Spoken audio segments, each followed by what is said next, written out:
Salut à tous, c'est la première d'investigation sur YouTube. Désormais, vous nous retrouverez régulièrement ici pour des enquêtes sur cette chaîne. Et pour la première, on va tenter une expérience ensemble. On va prendre de l'argent, on va aller voir des banques et on va leur demander d'investir dans des fonds durables.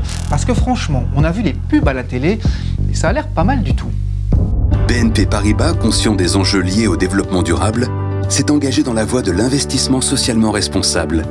Chez ING, vous pouvez aussi investir de façon durable. C'est bon pour votre avenir. Et pour le mien aussi. Nous conseillons d'investir notamment dans les entreprises, privilégiant le social, la bonne gouvernance et l'écologie. Investir dans le durable, ça vous parle? Carrément que ça nous parle. Si on investissait ensemble pour un monde plus vert, plus juste, plus solidaire, bon ben allons-y quoi. Alors lui, c'est notre journaliste Manu Morimont. Il a enquêté pendant 1 an dans le monde bancaire. Et son enquête, elle a commencé comme ça. On va faire une petite expérience. Je veux investir 5 000 € dans un fonds de placement, mais dans un fonds de placement durable. Et là, on va juste aller faire le tour des banques pour voir ce qu'elles nous proposent. On est allé dans les 4 plus grandes banques du pays. BNP Paribas Fortis, ING, KBC et Belfius. Et on leur a toutes demandé la même chose. J'aimerais bien investir une somme de 5 000 €. Je cherche des renseignements pour un placement éthique. Je vais vous montrer les différentes solutions. C'est le Starfund.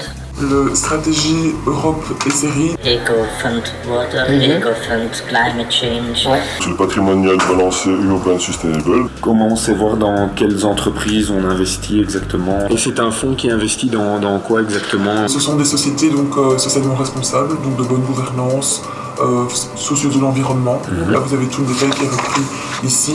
Ce détail, le voici, ce sont des pages et des pages avec des noms d'entreprises qu'on finance quand on investit dans un fonds durable. Manu, il a passé des heures et des heures à lire tout ça et du coup on a pu comparer ce qu'il y a là-dedans avec ce que nos banquiers nous ont dit. Sont exclus usuellement l'alcool. Devinez quoi, dans cette liste, on a trouvé des noms comme AB InBev, Diageo ou encore Heineken, bref, que des entreprises actives dans la production et la vente d'alcool. Sont exclus usuellement le tabac. Et pourtant ici, il est écrit Philippe Morris. Sont exclus usuellement tout ce qui est pétrole. Et vous vous en doutez, là aussi quelques intrus, Shell, ExxonMobil, Total, que des entreprises actives dans le monde du pétrole. Bref, il est temps d'aller demander quelques explications au siège central. Là, vous connaissez le principe, on arrive avec nos questions et la banque, elle, désigne un malheureux porte-parole. C'est eux, là. Ils ne sont que 2. ING et KBC n'ont pas donné d'interview. Donc vous nous confirmez bien que l'alcool est exclu des investissements socialement responsables? Oui. Dans ce fonds, on retrouve Diageo et Rémy Cointreau. Comment est-ce possible? Alors, la différence, c'est que dans les différents critères que je vous ai évoqués, on ne les exclut pas formellement, purement et simplement, totalement. Ah, pourtant, moi, j'avais compris que... Donc vous nous confirmez bien que l'alcool est exclu des investissements socialement responsables? Oui. On a trouvé un fonds qui s'appelle Low Carbone, que vous connaissez peut-être. Oui. On voit dans ce fonds une société qui est financée, c'est la société Airbus. On voit Peugeot, Renault. Ouais. Est-ce que Airbus est une société low carbone selon vous? Il faut voir effectivement la composition. Bon déjà, ça, il faudrait regarder, on va dire, l'impact, mais clairement Airbus, à partir du moment où ils font voler des avions, mais bon, voilà. Voilà. Pour le tabac, il y a des spécificités ou c'est exclusion totale? Alors, on a des exclusions totales pour les entreprises dont le chiffre d'affaires représente plus de 5% pour la production de tabac. Dans ce fonds, on retrouve Philippe Morris. Et donc, typiquement, ça c'est un cas dont on a connaissance depuis un petit temps. Et donc on sait, voilà, on est entré en discussion avec les personnes qui gèrent le fonds Kite dont vous parlez pour aller éliminer ce genre de position. Attendez, vous venez de dire exclusion de tout ce qui est industrie du tabac pour autant que ça dépasse 5% du chiffre d'affaires, de la production du tabac en tout cas. Oui. Et on en retrouve quand même. Il se peut tout à fait qu'on retrouve ce genre de fonds. Ce que nous allons faire d'un point de vue banque, c'est immédiatement demander de changer ça parce que c'est pas en ligne avec nos valeurs. Bon, on résume la situation, on a des fonds qui se disent durables et il s'avère qu'ils financent l'industrie du tabac, de l'alcool, du pétrole. Alors comment on justifie ça quand on est porte-parole? Eh bien, on a plus ou moins le même argument du côté de BNP et de Belfius. C'est important qu'on puisse les pousser dans la bonne direction. Et c'est exactement ce que nous faisons en fait en restant actionnaires, parce qu'au final, avoir un fonds qui investit dans ces entreprises-là, c'est ça, c'est être actionnaire de ces entreprises. Et donc, être actionnaire veut dire avoir un droit de vote et veut dire pouvoir les pousser dans la bonne direction. L'intérêt d'avoir ce type de fonds SRI qui investissent dans ce genre de société pour, là aussi, avoir de l'impact et faire changer les choses. Le problème, quand on a un seul argument, c'est que ça finit par s'entendre un peu. On trouve que c'est important de continuer à les pousser dans la bonne direction. Si vous n'êtes pas investi, c'est une certaine manière, vous dites, ben voilà, je capitule, je ne veux pas les pousser dans la bonne direction. On pousse, comme je vous le disais, tous ces acteurs dans la bonne direction. Quand on a ce poids-là de 18 milliards et qu'on dit, voilà, on aimerait bien que, sinon on désinvestit, bah, ils nous écoutent et ils bougent. Qu'est-ce qui a changé, par exemple, depuis Shell, qu'est-ce qui a changé? La rémunération des dirigeants qui est liée à leur empreinte carbone. Sauf que BNP a pu donner son avis directement sur cette décision lors d'une assemblée générale. On l'a ici, ils ont voté contre.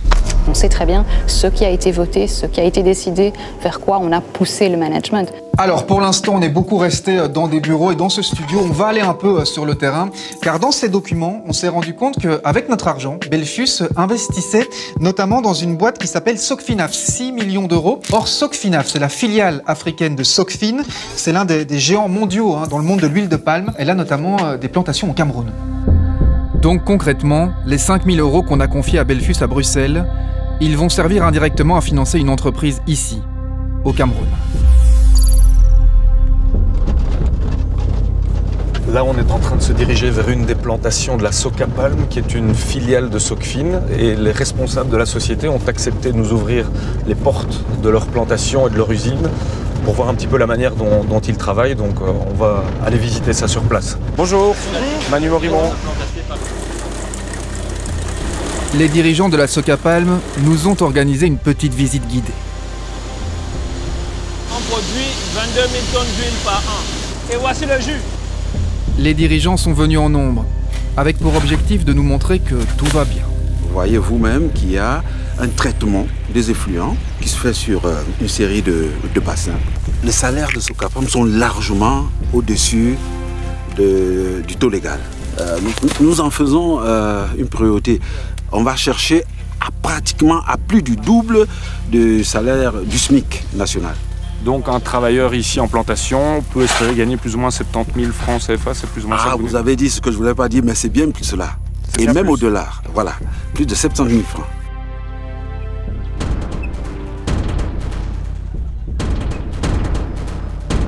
Donc ici, c'est la maison d'un de nos travailleurs. Oui. Oui, c'est 2 chambres avec un salon. Bref, tout va pour le mieux dans le meilleur des mondes. Ça, c'est pour le côté pile, la visite avec les officiels de l'entreprise. Mais avant ça, on était allé tout seul sur le terrain et on a découvert une autre réalité. On a traversé les routes publiques au milieu d'une autre plantation de la Socapalm, à Dibombari. Et la situation est là-bas très différente. Quand tu es comme ça, la saleté qui vient là, regardez, ça peut entrer dans les yeux. Il fallait les lunettes, le casque surtout. Quand tu élagues un paramètre comme c'est 40 francs, pour avoir 2000, il faut 50. Quelqu'un comme moi, il me faut au moins 3 jours. Plus de 70 000 francs. 3 jours pour gagner 2000 francs. 2000 francs. Plus de 70 000 francs. Je me sens faible. Et puis c'est pas facile de me réveiller le matin même pour... Bon, quand je finis comme ça, il faut que je rentre, je prends quelques comprimés pour remonter le physique pour le matin. Parce que si je ne prends pas, je dors peut-être le lendemain, il n'y a pas moyen, je ne peux pas travailler. Qu'est-ce que vous auriez envie de dire aux dirigeants de la Socapalm? Qu'ils traitent les gens comme eux se traitent eux-mêmes. Qu'ils ne traitent pas les gens comme des animaux. L'esclavage qui était déjà fini, ils ramènent ça. Ils veulent ramener l'esclavage. Bon. Un peu plus loin dans les plantations, on vérifie le salaire d'un autre travailleur. Combien tu gagnes?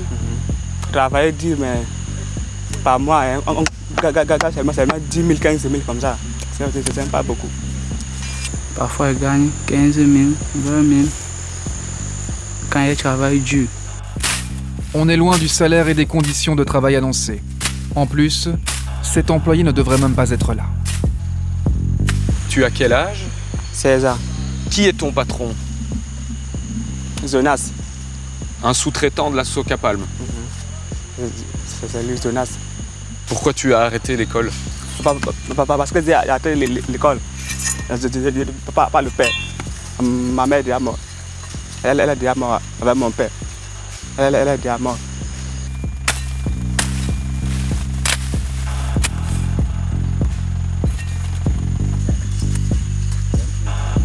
Tu as des équipements, on te fournit des gants ou des bottes ou... Est-ce que tu peux nous montrer tes mains? Ça, c'est du produit. Dans le village, le constat est le même. Là, les maisons que vous voyez là, c'est déjà le village des travailleurs. On n'est pas au même niveau qu'à Mbambu. Loin de là. 3 mois, ils n'ont pas d'eau. Vous voyez la rouille un peu partout. Dans ce village où habitent les ouvriers Socapalm, il n'y a pas d'eau à boire. Ils ont mis rien que la chaux. Vous voyez mes mains. Ils mettent la chaux pour montrer que c'est des bonnes, belles maisons. Mais les planches sont pourries? Pourries, les planches qui datent depuis 1914. Regardez. Regardez. Avec les trous, avec les couteaux Socapalm, vous voyez, ils ne sont pas traités comme des êtres humains. Ils ne sont pas traités comme des êtres humains. Et ce n'est pas tout. On s'est aussi rendu à l'usine de Mbongo. Un villageois nous a emmenés à l'arrière du bâtiment.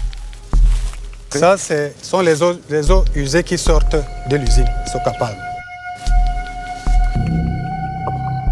Ils ont ouvert les trous derrière l'usine, au niveau de leur barrière, où ils déversent toutes les eaux usées. Et tout ça, ça va dans la rivière? Ça va dans la rivière Mabanga, qui est polluée, où il n'y a même plus rien. Il n'y a plus de poissons, il n'y a plus rien là-dedans. Ici, on va vite faire un prélèvement. En tout cas, ça sent. On sent les résidus d'huile. C'est assez fort et ça a l'air d'être chaud aussi. Ouais, c'est chaud. C'est très chaud, là. Cette substance, Manu l'a analysée dans un laboratoire à son retour en Belgique et les résultats sont clairs. Une très forte charge polluante, 100 fois supérieure aux normes autorisées.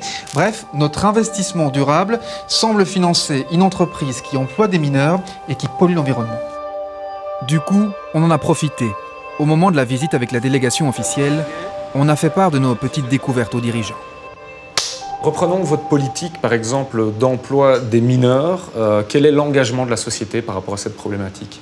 Vous avez dit emploi des mineurs? Non, Socapalm n'emploie pas les mineurs. Socapalm n'emploie pas de mineurs. C'est sous-traitant non plus? Non.